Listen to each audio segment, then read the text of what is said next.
네, 우리 다 같이 묵도하겠습니다.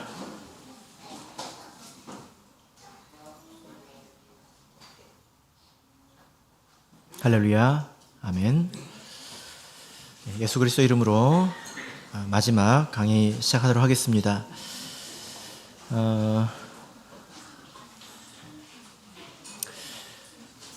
부산교회에 수원교회도 마찬가지겠지만 부산교회의 신앙생활을 또 아주 잘하시는 분들이 계십니다. 아주 밝고 또 거룩하게 하나님을 사랑하고 신앙의 참 의미를 알면서 그래서 뭐 이렇게 흠잡을 수 없는 그렇게 신앙생활을 잘하시는 분이 계십니다. 제가 그런 분들에게 물어봤어요. 여러분들도 죄가 있습니까? 뭐라고 대답했을까요? 있대요. 죄가 있대요. 뒤돌아보니까 죄가 많대요. 그래서 여러분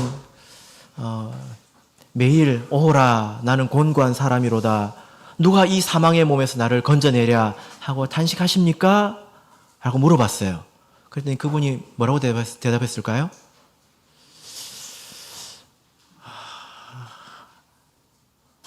그런 것 같지 않다. 여러분 어떻습니까?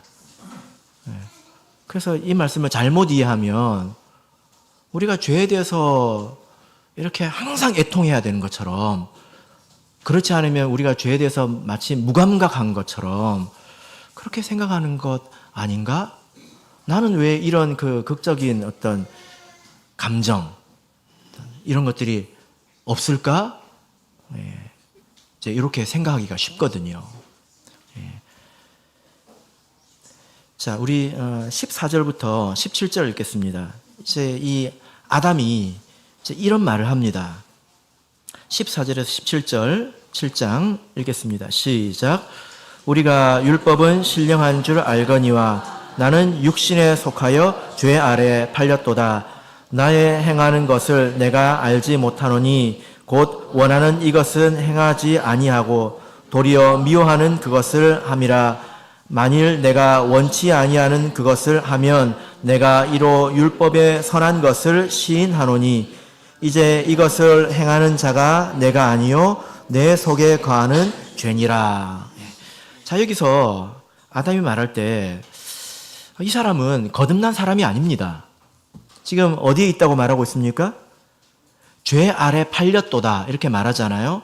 이 죄 아래 팔렸다고 하는 것은 죄성이 있다, 죄를 지을 수밖에 없다, 그게 아니라 죄와 사망의 세력 안에 있다는 뜻입니다. 우리 그리스도인들이 죄 아래 있을까요? 그렇지 않습니다. 6장을 보겠습니다. 6장 14절 보겠습니다. 6장 14절을 읽어보겠습니다. 시작. 죄가 너희를 주관치 못하리니 이는 너희가 법 아래에 있지 아니하고 은혜 아래에 있음이라. 우리가 어디 아래에 있다고 하고 있습니까? 은혜 아래. 여기서는 법 아래라고 했는데 법 아래라는 말과 죄 아래 혹은 아래 이게 다 같은 말이에요. 우리는 어디 아래 있습니까? 은혜 아래 있죠. 그래서 여기서 지금 말하는 사람은 내가 옳은 것을 알지만 옳은 것을 행치 못하고 내가 원하지도 않는 죄만 행하고 사는구나. 이것은 우리 성도의 말이 아니라는 것입니다. 17절을 보시면 7장 17절을 보시면 내 속에 뭐가 거한다고 말하고 있습니까? 죄가 거한다고 말하고 있죠. 이것은 우리 사람 속에 있는 죄성을 말하는 게 아닙니다. 이걸 두 번이나 말하거든요. 20절 보시면 만일 내가 원치 아니하는 그것을 하면 이를 행하는 자가 내가 아니요 내 속에 거하는 죄니라. 내 속에 뭐가 거한다고 말하고 있어요? 죄. 여러분 속에는 뭐가 거하고 있습니까? 영은혜를 다시 시작해야 될 것 같습니다. 8장 9절 보겠습니다. 8장 9절. 우리가 다 죄성이 있죠. 지금 그 말을 하는 게 아니라고요. 지배를 말하는 것입니다. 지배. 자, 로마서 8장 9절을 읽어보겠습니다. 시작. 만일 너희 속에 하나님의 영이 거하시면 됐습니다. 우리 속에는 뭐가 거하고 있죠? 하나님의 영이 거하고 있습니다. 나중에 이제 8장 때 말씀드리겠지만 이것은 성령을 받은 걸 말하는 건 아니에요. 이것은 이제 지배를 말하는 것입니다. 14절부터 24절까지는 이방인들의 말입니다. 이방인들 마음에도 하나님 말씀이 있을까요? 예, 있습니다. 2장을 보시면, 로마서 2장을 보시면 그들의 마음속에 하나님의 율법이 새겨져 있다 이렇게 말씀하고 있습니다. 2장 15절 읽겠습니다. 시작. 이런 이들은 그 양심이 증거가 되어 그 생각들이 서로 혹은 송사하며 혹은 변명하여 그 마음에 새긴 율법의 행위를 나타내느니라. 하나님께서 양심을 통해서 마음에 하나님의 뜻을 새겨놓았다는 것입니다.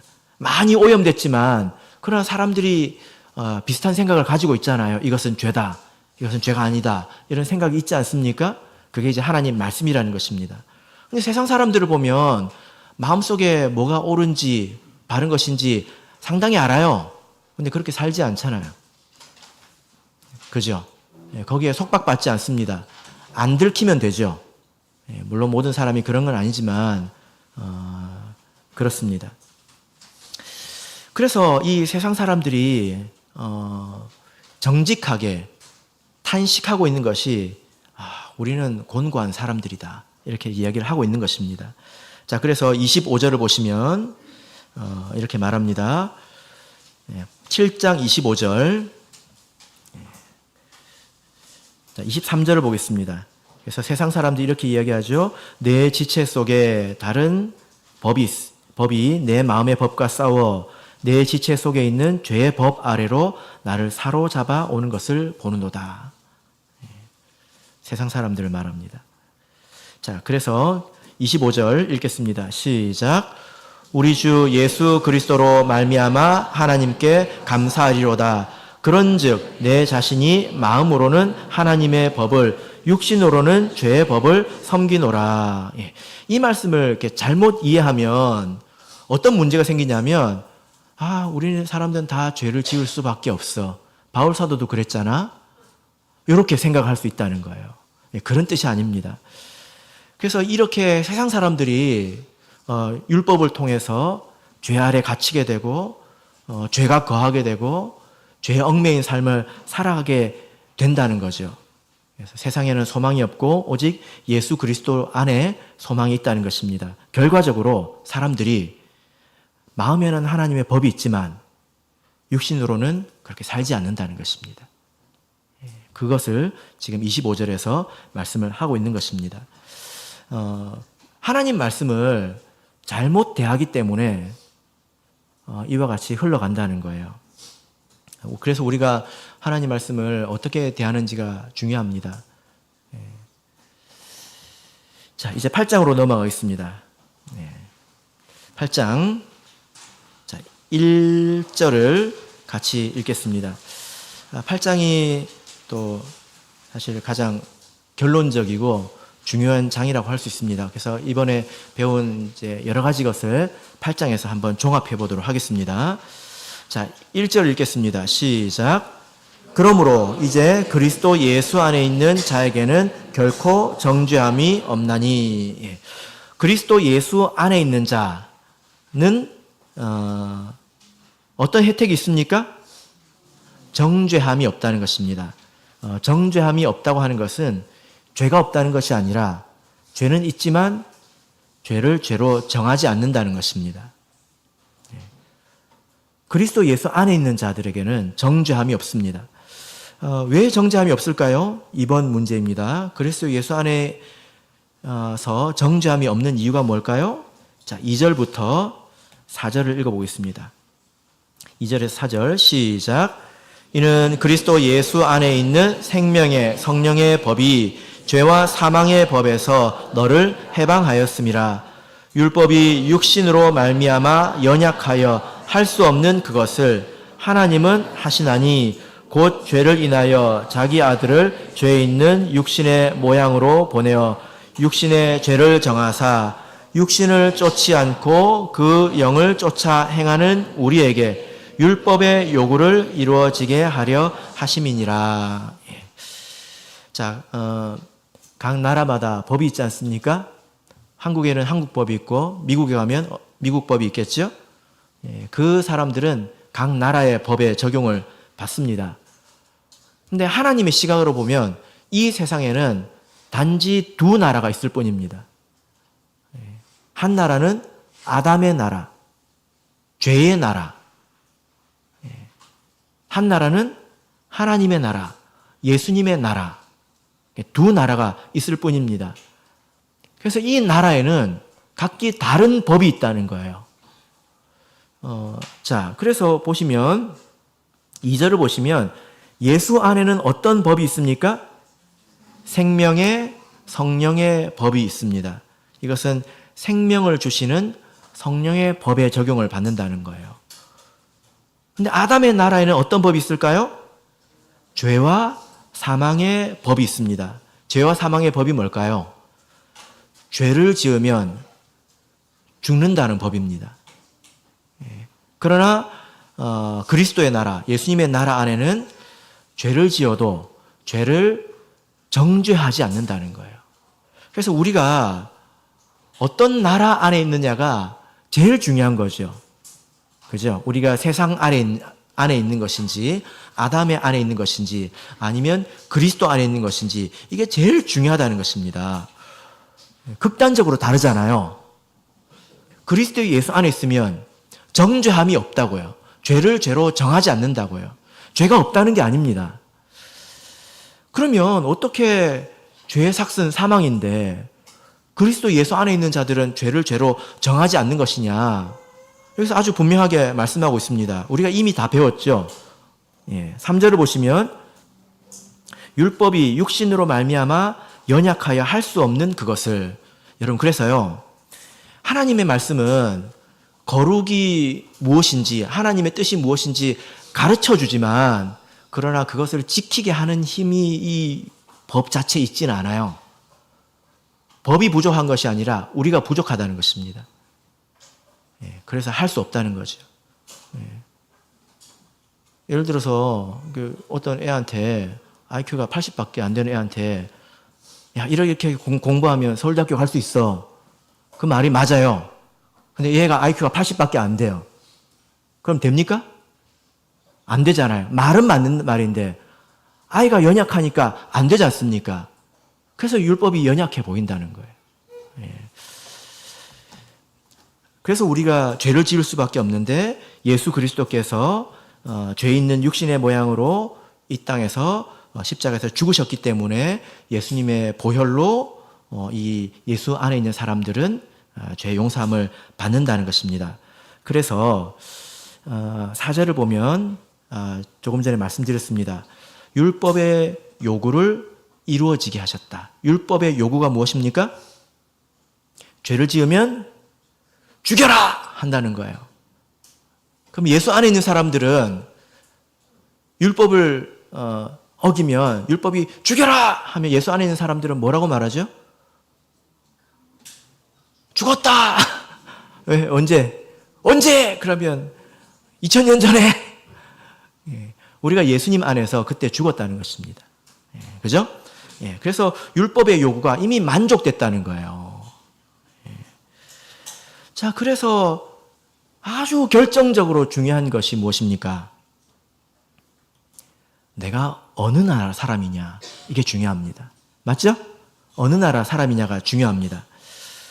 자, 그래서 3번을 보시면, 그러면 어떤 사람이 그리스도 예수 안에 있는 자입니까? 그래서 1절을 보시면 그리스도 예수 안에 있는 자에게는 정죄함이 없다. 그럼 이렇게 생각할 수 있죠, 여러분. 그러면 그리스도 예수 안에 있는 사람들은 마음 편하게 죄를 지어도 되겠네? 그럴까요? 자, 여기 보시면 어떤 사람이 그리스도 예수 안에 있는 사람입니까? 자, 첫째, 예수 안에 있기 위해서는 안으로 들어와야 되겠지요. 여러분이 지금 예배당 안에 있습니다. 그럼 예배당 안으로 들어와야 되겠지요. 그러면 어떤 사람이, 밖에 있던 사람이 나는 안으로 들어간 적이 없어. 근데 안에 있어. 말이 됩니까? 안 되지요. 그래서 예수 안에 있기 위해서는 안으로 들어가야 합니다. 어떻게 우리가 예수 안으로 들어갈 수 있습니까? 로마서 6장에서 말씀드렸죠. 3절을 보시면, 로마서 6장 3절을 보시면, 무릇 그리스도 예수와 합하여 세례를 받은 우리는, 그리스도 예수와 합하다. 이 말이 원래는 원문으로 보면 안으로입니다. 영어로 하면 into예요. 세례를 통해서 예수님 안으로 들어왔다는 것입니다. 그죠? 근데 안으로 들어온 사람이 항상 안에 있을까요? 예배당은 지금 뒷문이 없지만 여기 뒷문이 하나 있다고 생각해 보세요. 여기가 앞문입니까? 여기 문이 하나 있다고 생각해 보세요. 안으로 들어간 사람이 다 안에 있는 건 아니에요. 그죠? 들어왔다가 다시 나갈 수도 있잖아요. 그래서 안으로 반드시 들어와야 합니다. 그리고 안에 머물러 있어야 합니다. 어떤 사람이 머물러 있는 사람일까요? 자, 여기 보면 아주 분명하게 이야기를 하고 있습니다. 4절을 보세요. 그리스도 예수 안에 있는 사람을 뭐라고 표현하고 있습니까? 육신을 쫓지 않고 그 영을 쫓아 행하는 우리에게. 그리스도 예수 안에 머무는 사람은 어떤 사람이죠? 육신을 쫓지 않고 그 영을 쫓아 행하는 우리에게. 5절, 육신을 쫓는 자는 육신의 일을, 영을 쫓는 자는 영의 일을 생각하나니 육신의 생각은 사망이요 영의 생각은 생명과 평안이니라. 자, 그래서 여기서 어떤 말씀을 하고 있습니까? 뭐가 중요하죠? 예수님 안에 들어왔다면 그 다음에 어떻게 해야 된다는 것입니까? 성령을 쫓아서 행해야 한다는 것입니다. 그래서 사실 이번 이제 그 강의 내용 중에 제가 몇 번 말씀드렸습니다. 몇 번 말씀을 드렸는데, 여러분은 뭐 제가 이제 이렇게 이야기하지만, 우리는 하나님께서 나를 인도한다는 것을 알아야 합니다. 하나님께서 여러분에게 말씀하시는 것을 들으십니까? 들립니까? 네. 하나님께서 나를 지금 이끌어 가신다는 것을 느끼십니까? 네. 성령의 인도를 쫓으라라고 하는 것은 성령이 우리를 이끄는 방향으로 따라가라는 거예요. 그러면 성령께서 우리를 이끌지 않는데 우리가 어떻게 따라가겠습니까? 네. 그래서 이런 신앙생활, 아주 어렸을 때 뭐 이제 저기 있는 애기들처럼 엄마 등에 엎혀서 그냥 이제 누워서 사는 애들, 그런 신앙의 수준이 아니라면 이제 우리가 성장한 신앙인이 되려면 여기서부터 출발해야 합니다. 진실한 신앙생활이 되려면 하나님이 나를 인도하신다는 것을 자각하는 것부터 해야 합니다. 사람의 욕심이 그래서 무서워요. 사람이 욕심이 있으면 어지간하면 부정하거든요. 하나님께서 눈에 보이는 확실한 어떤 것을 주셔야 이게 하나님 뜻이다 라고 받아들이지, 뭐 설교 석상에서 주어지는 말씀들, 그런 것들은 목자님 말씀이고 성경에 기록된 말씀이지 하나님께서 나한테 주시는 말씀일까? 그렇게 잘 받아들이지 않는다는 것입니다. 보통 하나님을 만난다, 뭐 이런 표현을 쓰는데요. 여러분은 하나님을 만나본 적 있습니까? 하나님을 대면해 본 적 있습니까? 이것은 실제로 하나님을 만났다는 게 아니라, 하나님이 지금 나를 알고 계시는구나. 그래서 지금 나를 위로하고 계시고 지금 나를 이끌고 계시는구나. 그런 손길, 그런 하나님을 느껴본 적이 있느냐는 것입니다. 하나님은 반드시 우리에게 말씀하시고 반드시 우리를 인도하십니다. 성경을 보면 엘리야가 여기에 이제 시험이 들었죠. 엘리야가 뭐라고 얘기하냐면, 아니 하나님 다 죽고 나만 남았습니다. 하나님 뭐 하십니까? 이런 이야기거든요. 그래서 엘리야가 저기 동굴에 가서 숨었잖아요.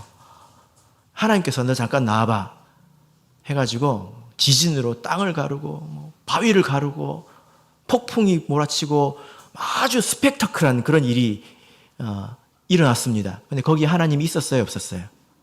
없었어요. 근데 어디에 하나님이 있었습니까? 세미한 음성, 들릴 듯 말 듯 하는 그 음성 속에 하나님이 계셨다는 것입니다. 우리가 신앙생활 하면서 이거를 정해놓고 신앙생활 해야 돼요. 반드시 하나님은 나에게 말씀하신다. 나 들으라고 말씀하신다. 그걸 정해놓고 어디서 말씀하실까? 언제 말씀하실까? 귀를 쫑긋 세우고 들으면 들립니다. 하나님, 제가 완악하고 무지하기 때문에 좀 더 잘 깨닫게 말씀해 주세요. 이런 마음을 가지고 찾아야 합니다. 근데 욕심이 있으면 어지간하면 부정해요. 어지간하면 이거는 하나님 나에게 주신 말씀이 아니다. 어디 뭐 죽었다 살아나야 이제 아유 하나님 제가 잘못했습니다 할 것 같아요. 욕심 때문이거든요. 우리가 여기서 시작해서 하나님이 내가 여기로 가기를 원하시는구나. 그래서 하나님의 어떤 숨결이 내 귀에 들리는 것처럼 사실 하나님이 아주 가까이 계십니다. 이래야지. 이제 이럴 때 되지 않았냐? 이제 이거 해야지. 그걸 듣고 그리로 따라가는 거예요. 따라가는 거. 기쁨으로. 그런 사람들이 누구입니까? 그리스도 예수 안에 있는 사람들입니다. 우리가 세례를 통해서 죄사함을 받고 그리스도 예수 안에 왔는데 세상의 것을 쫓아간다면 이것은 이상한 거죠. 그죠?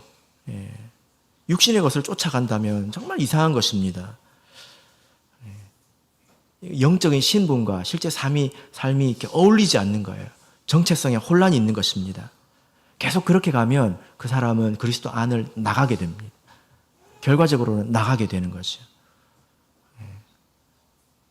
그것이 우리의 싸움이지 않겠습니까? 그래서 자 7절, 8절 보겠습니다. 7절, 8절 읽겠습니다. 시작.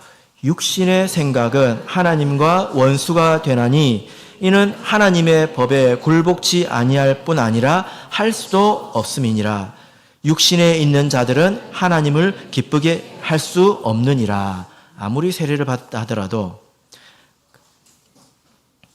육신의 생각에 머물러 있고 그것을 쫓아가기만 하는 사람들은 하나님을 기쁘시게 할 수 없다는 겁니다. 그리고 그런 육신의 생각은 결과가 사망이라는 거예요.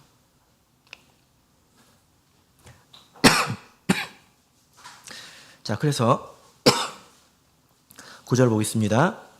만일 너희 속에 하나님의 영이 거하시면, 이것은 우리가 성령을 받은 걸 말하는 건 아니에요. 왜냐하면 앞에서 아담이 뭐라고 했습니까? 내 속에 거하는 죄니라. 자기 속에 죄가 거한다고 말하고 있잖아요. 여기서 거하다고 하는 단어는 살다는 것입니다. 이것이 성령의 내주와는 조금 다른 표현입니다. 그래서 이것은 지배를 말하는 것입니다. 우리가 하나님의 영의 지배를 받고 하나님의 영의 인도하심을 따라가는 사람이라면 너희가 육신에 있지 아니하고 영에 있나니 누구든지 그리스도의 영이 없으면 그리스도의 사람이 아니다. 이렇게 말씀하고 있습니다. 신앙생활을 할 때 적당히 선을 긋고 신앙생활하는 게 제일 위험해요. 적당히 선 그어놓고 안식일 지키고 뭐 11조 하고 교회 봉사 적당히 하고 이렇게 선 그어놓고 실제로 살아가는 거 보면 자식들 잘 되기 원하고 세상 사람들하고 똑같이 살기 원하고 경쟁해서 이기기 원하고 육신적으로 더 잘 먹고 더 좋은 집에 더 좋은 차 몰기 원하고 똑같이 그렇게 살아간다면 사실 뭐가 문제입니까? 하나님이 계속 말씀하시는데 안 듣는다는 거예요. 그게 문제라는 거예요. 하나님 말씀하시는데 그냥 목자님의 말씀인 것처럼 성경에 기록된 말씀이고 누군가 들으라는 말이겠지. 그리고 뭐 지당하신 말씀이지. 틀린 말씀은 아니지. 이렇게 듣지.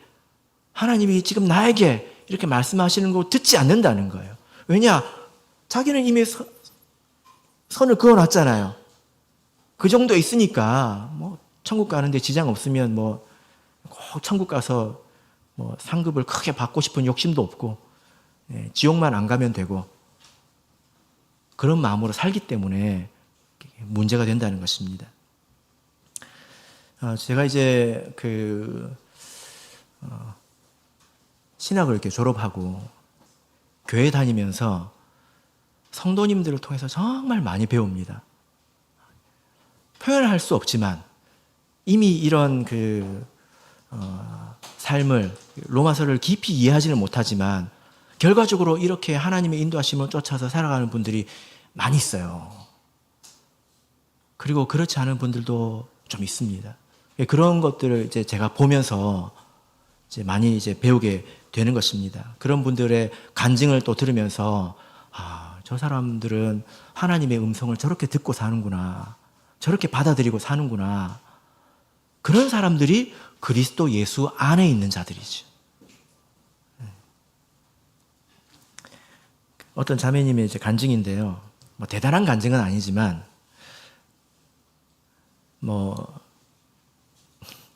어떤 자매님이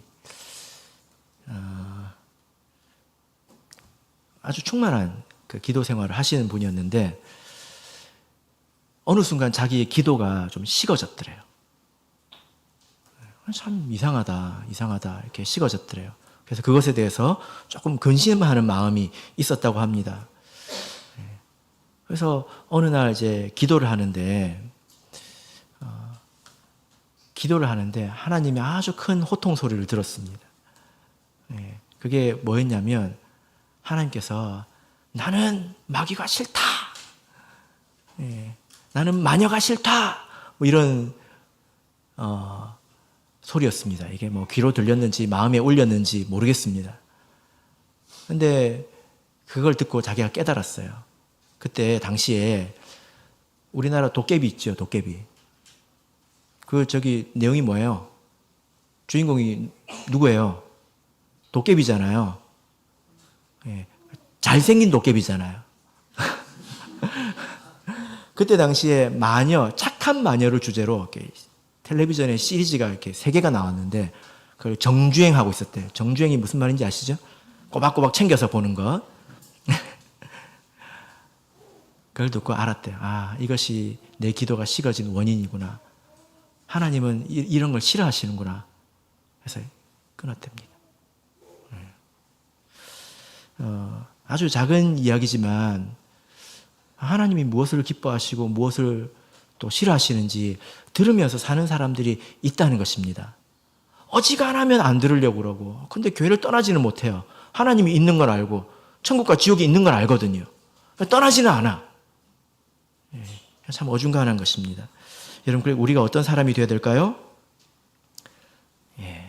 자, 12절, 13절 보겠습니다. 12절에서 14절입니다. 12절에서 14절 읽겠습니다. 시작. 그러므로 형제들아, 우리가 빚진 자로되 육신에게 져서 육신대로 살 것이 아니니라. 너희가 육신대로 살면 반드시 죽을 것이로되 영으로서 몸의 행실을 죽이면 살리니, 무릇 하나님의 영으로 인도함을 받는 그들은 곧 하나님의 아들이라. 자, 여러분, 여기서 이제 결론적으로 이야기하고 있습니다. 형제들아, 우리가 빚진 자로되, 우리가 예수님에게 생명의 빚을 졌습니다. 갚을 수 없는 빚을 졌죠. 육신에게 져서라고 하는 것은 육신에게 이기지 못하고 졌다 이 뜻이 아니라 육신에게 빚져서 이 뜻입니다. 좀 오해하기 쉽게 돼 있죠. 여러분, 여러분의 육신에게 빚졌습니까? 여러분 육신에게? 그래서 좋은 옷 입어줘야 되고, 이 육신에게 빚져가지고 좋은 거 먹어줘야 되고, 좋은 집에 살아줘야 되고, 좋은 차 타줘야 되고, 육신에게 빚져가지고 그렇게 우리가 살아야 됩니까? 그게 아니라는 거예요. 우리가 육신에 빚진 것처럼 그렇게 살지 말라는 것입니다. 우리는 하나님께 빚졌죠. 그래서 육신에게 빚진 것처럼 육신이 요구하는 대로 살 것이 아니다. 육신은 계속 좋은 걸 요구하지 않습니까? 맛있는 거는요, 누가 먹어도 맛있어요. 좋은 차는 누가 타도 좋아요. 맛있는 거 한번 먹어보면 그 다음에 육신이 요구하죠. 그죠? 아이, 이런 거 말고 더 좋은 거 요구하잖아요. 아이, 이런 데 말고 더 좋은데 육신이 요구하지 않습니까? 우리가 육신에게 빚지지 않았다는 것입니다. 그래서 육신에게 빚진 것처럼 그렇게 살면 어떻게 됩니까? 육신대로 살면 반드시 죽을 것이로되. 세상 사람들이 이야기하는 게 아닙니다. 그리스도인들 말하는 것입니다. 육신을 쫓아가면 어떻게 된다고요? 반드시 죽는다. 영으로서 몸의 행실을 죽이면, 영으로서 몸의 행실을 죽인다는 것은 어떤 뜻입니까? 우리가 하루하루 신앙생활을 해나가면서 성령의 인도하심으로 하나하나 자유를 얻어가는 거예요. 우리 그리스도인이 예수님께서 너희가 지극히 작은 것에 충성되지 못하면 어떻게 큰 것에 충성되겠느냐 할 때 지극히 작은 것, 그게 뭔지 아십니까? 여기서 자유를 얻어야 된다는 거예요. 뭐죠? 찾아보세요. 돈입니다. 그리스도인은 제일 먼저 돈에서 자유를 얻어야 돼요. 돈에 얽매여 있으면 그 다음으로 나갈 수가 없습니다.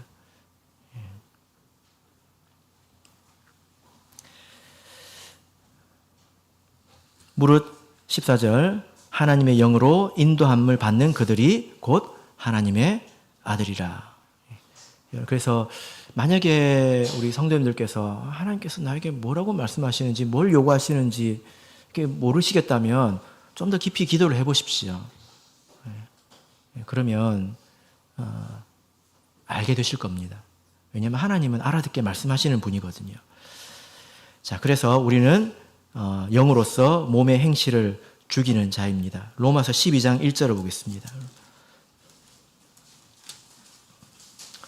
로마서 12장 1절 읽겠습니다. 시작. 그러므로 형제들아 내가 하나님의 모든 자비하심으로 너희를 권하노니 너희 몸을 하나님이 기뻐하시는 거룩한 산 제사로 드리라. 이는 너희의 드릴 영적 예배니라. 우리가 우리 몸을 하나님께 제사로 드려야 됩니다. 제사는 제일 먼저 뭐부터 시작하죠? 죽이는 것부터 하잖아요. 그죠?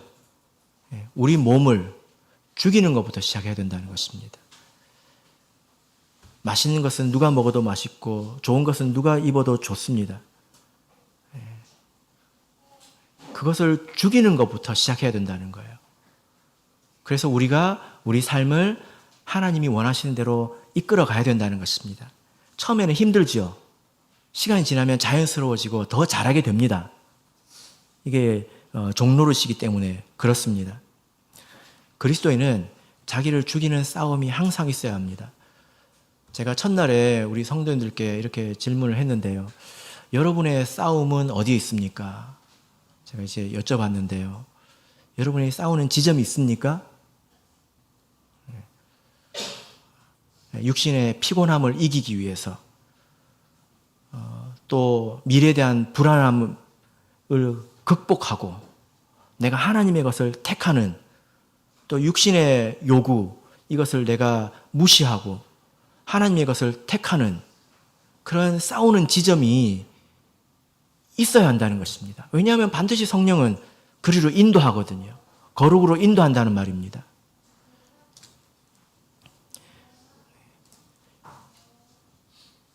제가 이제 부산에 있는데요. 부산이 굉장히 큽니다. 여기 수도권도 크지만, 그리고 교회가 좀 치우쳐 있습니다. 북동쪽으로 좀 치우쳐 있습니다. 근데 많은 성도님들이 되게 멀리 사십니다. 교회 근처에 사시는 분은 거의 없어요. 교회가 이제 이사를 가는 바람에 많이 없습니다. 그래서 어떤 분들은 다른 시에 사시거든요. 김해시. 그러면 오는데 1시간씩 걸립니다. 양산에서 사시고. 근데 그분들이 어떻게 하냐면 싸워서 옵니다. 일 마치고 교회 오면 얼마나 피곤합니까? 그게 다 싸움이거든요. 그리고 자식들 키우는데도 다 싸움 있지 않습니까? 자식들 다 잘 되지 않기를 원하는 사람이 누가 있습니까? 다 이렇게 싸움이 있다는 것입니다. 그런 싸움을 싸우는 성도들이 우리 도처에 있습니다. 그런 사람들이 어떤 사람이죠? 그리스도 예수 안에 있는 사람입니다. 교재를 보시면 그림이 하나 있을 텐데요. 이제 이게 뭐 간략하게 도식으로 이렇게 표현한 것입니다. 우리가 온 세상을 보면 결과적으로는 두 가지 세상이 있습니다. 아담의 나라와 하나님의 나라. 우리가 어떻게 예수 안으로 들어가게 되죠? 세례를 통해서 들어가게 됩니다. 그런데 이 세상에서부터 멀어지면 멀어질수록 압니다. 뭘 알게 될까요? 내가 죽으면 하나님께서 천국 문을 열고 나를 맞아서 안아주실 거라는 걸 알아요. 왜냐하면 살아가면서 하나님께서 자기를 인도해 주셨다는 걸 알거든요. 그리고 자기도 하나님을 향해서 아끼지 않았기 때문에 하나님 앞에서 거리낌이 없습니다. 그날을 고대합니다. 이것이 이른바 구원의 확신입니다. 그런데 항상 그 방향으로 움직이는 것만은 아닙니다. 세상과 멀어지는 방향으로 움직이는 게 아니죠. 때로는 그리스도 안에 있지만 마음에 어느 순간 욕심이 생기고 염려가 생겨서 역주행할 수도 있겠죠. 그러면 스스로 헷갈립니다. 내가 지금 어디 있는 거지? 지금 예수님께서 천국 문을 열어주실까? 이제 염려가 되는 거죠. 만약에 여러분께서 지금 이제 밑에 보면 흰색부터 검은색까지 색깔이 이제 칠해져 있는 막대기를 볼 수 있을 텐데, 만약에 그래서 나 정도면 천국에 간다는 소리요, 못 간다는 소리요, 그것만 좀 이야기해 주지, 이렇게 생각하신다면 처음부터 다시 들어야 돼요. 그런 생각 자체가 문제라는 겁니다. 성경은 그런 데 대해서 답해 주지 않아요. 성경은 뭐라고 말합니까? 앞으로, 전진 앞으로, 네가 어디에 있든지 더 나은 곳으로, 이렇게 말하고 있기 때문에 그 정도면 됐다, 이렇게 성경이 말하지 않습니다. 그래서 그런 답을 찾고자 기대한다면 그 사람은 율법주의자예요. 선을 긋는 마음이 이미 있다는 것입니다. 우리는 갚을 수 없는 빚을 졌기 때문에, 사랑의 빚을 졌기 때문에 우리가 하나님을 사랑하고, 그죠? 우리가 내가 뭘 했다 하더라도 하나님 앞에서 나는 무익한 종입니다, 나는 한 것이 없습니다, 제가 부족합니다, 그게 그리스도 안에 있는 사람들의 모습이지요.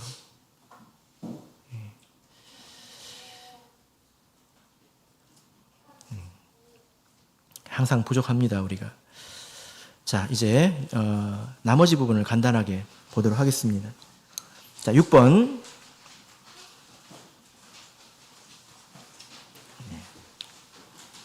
5분 만에 마치겠습니다. 6번. 자, 여기 보시면 16절, 17절. 자, 읽겠습니다. 시작. 성령이 친히 우리 영으로 더불어 우리가 하나님의 자녀인 것을 증거하시나니, 자녀이면 또한 후사, 곧 하나님의 후사요, 그리스도와 함께한 후사니, 우리가 그와 함께 영광을 받기 위하여 고난도 함께 받아야 될 것이니라. 갑자기 고난 이야기가 나옵니다. 왜 고난 이야기가 나올까요? 갑자기 왜 고난 이야기가 나올까요? 우리가 예수 안에서 예수님의 몸이 되었습니다. 근데 예수님의 생애를 한번 생각해 보세요. 예수님의 생애는 사실은 고난이었지요. 복음을 전하실 때 예수님께서 뭐라고 하셨습니까? 인자는 머리 둘 곳도 없다 하셨습니다. 그리고 예수님의 하신 일 가운데서 제일 중요한 일이 뭐죠? 십자가를 진 일입니다. 십자가를 진 일은 능력으로 하신 걸까요? 지혜로 하신 걸까요? 아니에요. 십자가를 지는 데는 능력도 필요가 없고 지혜가 필요가 없습니다. 뭘로 하신 거죠? 그냥 순종하고 받아들이는 것. 그래서 예수님께서 하신 가장 큰 일은 이해할 수 없는 고난을 받아들이는 것이었다는 겁니다. 받아들일 수 없는 고난을 받아들였다는 거예요. 이게 예수님의 가장 큰 일이었습니다. 우리가 예수님의 몸이라고 하는 것은 우리가 그런 삶을 살게 되어 있다는 것입니다. 우리가 예수님의 몸이잖아요. 그래서 우리가 그리스도와 자녀이고 그리스도와 함께한 후사이기 때문에 그와 함께 영광을 받기 위해서 고난도 함께 받아야 된다. 고난이 불가피하다는 것입니다. 고난은 여러 가지 의미가 있습니다. 우리를 온전케 하고 우리가 부족하기 때문에 고난을 통해서 우리가 온전해집니다. 그래서 가장 유명한 구절이 몇 절이죠? 28절입니다. 28절 읽겠습니다. 시작. 우리가 알거니와 하나님을 사랑하는 자, 곧 그 뜻대로 부르심을 입은 자들에게는 모든 것이 합력하여 선을 이루느니라. 부산교회에 어떤 그 자매님이 계신데 이분이 젊은 자매님이고 짬뽕집을 합니다. 우리 부산교회 출신 그 성도님들은 아실 텐데요. 식당을 하니까 바쁘잖아요. 그래서 교회를 거의 잘 못 나왔어요. 오랫동안 잘 못 나왔습니다. 근데 우리 성도들이 계속 가서 관심을 가지고 사랑을 베풀고 이제 이렇게 노력을 했지요. 근데 이상한 일이 났습니다. 그 남편이 아주 또 성품이 좋은 분인데 오토바이를 타고 가다가 비 오는 날도 아니었고 바닥에 뭐가 있는 것도 아니었는데 오토바이가 미끄러져서 넘어졌어요. 근데 그렇게 심하게 넘어진 것도 아닌데 심하게 다쳤습니다. 어깨에 있는 인대가 다 끊어졌어요. 그것도 이제 제일 많이 쓰는 오른손, 이렇게 여기 요걸 뭐라고 합니까? 웍질이라고 합니까? 요걸 하잖아요. 불맛을 내려면 이걸 많이 쓰는데 여기가 다 끊어진 거예요. 그래서 식당도 할 수 없게 되고 병원에 가서 누워 있어야 되고 생계는 어떻게 되며 이게 오토바이 사고는 보험 처리도 안 되고 아주 곤란하게 됐습니다. 아주 곤란하게 됐어요. 근데 그분이 그 일로 이제 지금 교회에 나오십니다. 시간이 많으니까 그 자매님도 그 일을 통해서 다시 생각해 보게 되고 교회에 나오고 계십니다. 그래서 지금 구도자 교육을 열심히 지금 잘 받고 계십니다. 만약에 그런 일이 없었다면 신앙생활을 시작했을까? 저는 그럴 것 같지는 않아요. 그래서 하나님께서 이렇게 일을 주시는 데는 다 뜻이 있고 지금 고통이 전부인 것 같지만 그렇지 않습니다.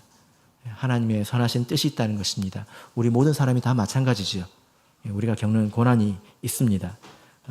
목자님은 고난을 안 겪고 사는 것 같죠? 진병 형제, 뭐 좀 압니까? 목자님 가정에 있는 고난에 대해서 좀 아십니까? 꼭 이것을 믿으시기를 바랍니다. 이렇게 로마서 강의를 마치도록 하겠습니다. 좀 어렵기도 하지만 제가 이런 마음으로 했습니다. 저도 로마서를 이렇게 배울 때 하나하나 다 배운 것은 아니고요. 이렇게 요소 이렇게 배웠습니다. 그리고 그것을 이제 제가 바느질 하듯이 그 사이를 제가 이렇게 성경을 읽으면서 기워 나갔던 것 같아요. 이번에 들으셨던 말씀을 우리 성도님들께서 모든 말씀을 다 전하지는 못했지만 다시 한번 로마서를 읽어보시고 혹은 다시 한번 이제 유튜브에서 들어보신다면 이제 부족한 부분을 더 많이 보충하실 수 있을 거라고 생각이 됩니다. 이상으로 말씀을 모두 마치겠습니다.